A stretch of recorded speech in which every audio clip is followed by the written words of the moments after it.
Gujarat board દ્વારા ફેબ્રુઆરી-માર્ચ 2025માં લેવાયેલ ધોરણ 10ની પરીક્ષાના પરિણામો જાહેર થઈ ગયા છે।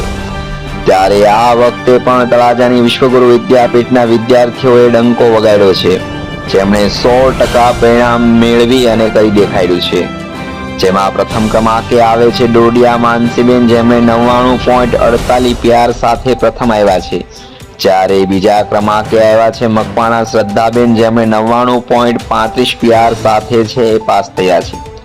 જ્યારે ત્રીજા ક્રમે આવ્યા છે દેસાઈ જયપાલભાઈ, જેમણે 99.28 PR સાથે શાળાનું ગૌરવ વધાર્યું હતું। આ ઉત્કૃષ્ટ સિદ્ધિ વિદ્યાર્થીઓની મહેનત, શિક્ષકોના માર્ગદર્શન અને વિદ્યાપીઠ શૈક્ષણિક ગુણવત્તાનો પુરાવો જોવા મળ્યો હતો। જોકે શાળાના તમામ વિદ્યાર્થીઓએ ઉચ્ચ ગુણ સાથે ઉત્તીર્ણ થયા અને પરિવારનું પણ ગૌરવ વધાર્યું હતું। આ વિદ્યાર્થીઓની સમર્પણ ભાવના દર્શાવે છે, પરંતુ ગુજરાતના શૈક્ષણિક ક્ષેત્રમાં વિશ્વગુરુ વિદ્યાપીઠની મજબૂત સ્થિતિનું રેખાંકિત કરતું આ ઉત્તમ પ્રતિબિંબ જોવા મળ્યું હતું। આવા સમાચાર સાંભળવા માટે અમારી ચેનલને લાઈક કરો, શેર કરો અને સબસ્ક્રાઇબ કરો। આભાર।